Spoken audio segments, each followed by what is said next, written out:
जय श्री कृष्णा। गीता का दूसरा अध्याय 42 और 43वां श्लोक, जिसमें भगवान बिल्कुल अलग बात कर रहे हैं। भगवान कह रहे हैं यामिमां पुष्पितां वाचम प्रवदन्ते विपश्चितः।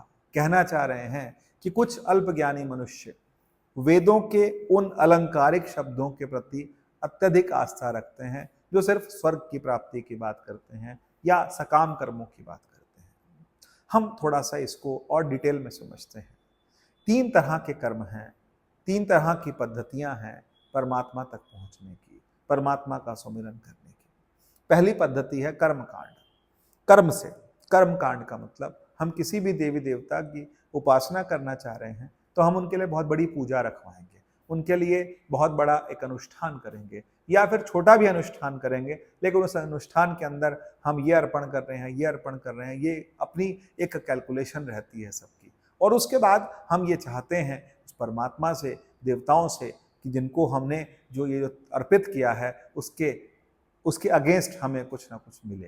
ये कर्म का सिद्धांत है, कर्म कांड है। और ऐसा कहा जाता है कि यज्ञ में दी हुई आहुति जो होती है वो ईश्वर तक पहुंचती है, देवताओं तक पहुंचती हैं, और देवता उससे तृप्त होते हैं, उससे प्रसन्न होते हैं और उसको हमारे जीवन में सुख समृद्धि धन धान्य बढ़ाते हैं। तो भगवान ने यही बात करी और ये भी कहा कि कई 100 यज्ञ हो जाएं। जब कोई बहुत बड़े बड़े यज्ञ कर चुकता है तो उसको देवताओं का पद प्राप्त होता है। और ये भी कहा गया है कि कोई 100 अश्वमेध यज्ञ कर लेता है तो फिर उसको इंद्र का पद प्राप्त होता है। तो इंद्र का पद और बड़े बड़े देवताओं का पद और स्वर्ग का जो निवास है वो जब मनुष्य के मन में रहता है कि मैं ये दान करूंगा, ये अर्पण करूंगा तो मुझे ये चीजें मिलेंगी, तो इस तरह की भावना से जब परमात्मा की स्तुति की जाती है, भक्ति की जाती है, तो उसको हम कर्मकांड कहते हैं।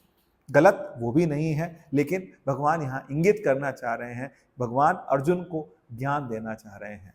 दूसरा जो मार्ग है भक्ति का मार्ग है। भक्ति के मार्ग में हम ये मान के चलते हैं कि परमात्मा हमारे इष्ट हैं, हम उनके उपासक हैं, हम उनके प्रति सब कुछ अर्पण करेंगे, लेकिन वो हमारे को बदले में हमें कुछ नहीं चाहिए, सिर्फ और सिर्फ परमात्मा का प्रेम चाहिए। गोपियां भगवान की भक्ति करती हैं। उद्धव गए, उद्धव ने समझाया, उद्धव ने बहुत तरीके से गोपियों को समझाया। उन्होंने कहा हमें कुछ नहीं समझना, कृष्ण हमारे हैं, हम कृष्ण के हैं। उन्होंने कृष्ण के बारे में कुछ गलत भी कहा।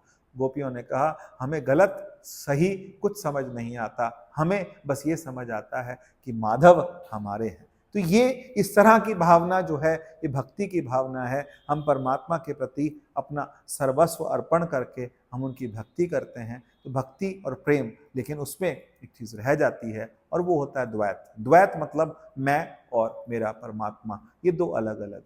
लेकिन जो सिद्धांत की बात हो रही है, सांख्य के सिद्धांत की बात हो रही है, वो तीसरा सिद्धांत है, वो ज्ञान मार्ग है। और ज्ञान मार्ग क्या कहता है कि परमात्मा के अलावा कोई और है ही नहीं। ममै वांशो जीवलोके जीवभूत सनातन। भगवान ज्ञान का बहुत अच्छे से प्रतिपादन कर रहे हैं इन अध्यायों में। भगवान समझाना चाह रहे हैं कि मेरे अलावा और कुछ है ही नहीं। तो तू जो दृष्टि रख वो कर्म पे मत रख। कर्म पे दृष्टि रखेगा तो स्वर्ग की सोचेगा और नरक की सोचेगा, या फिर इस तरह की जो राजा लोग सोचते हैं, जो आज के समय के लोग सोच रहे हैं, उस तरह से तू सोचेगा। और भगवान कहना चाहते हैं कि ये मत सोच, फिर क्या सोचूं।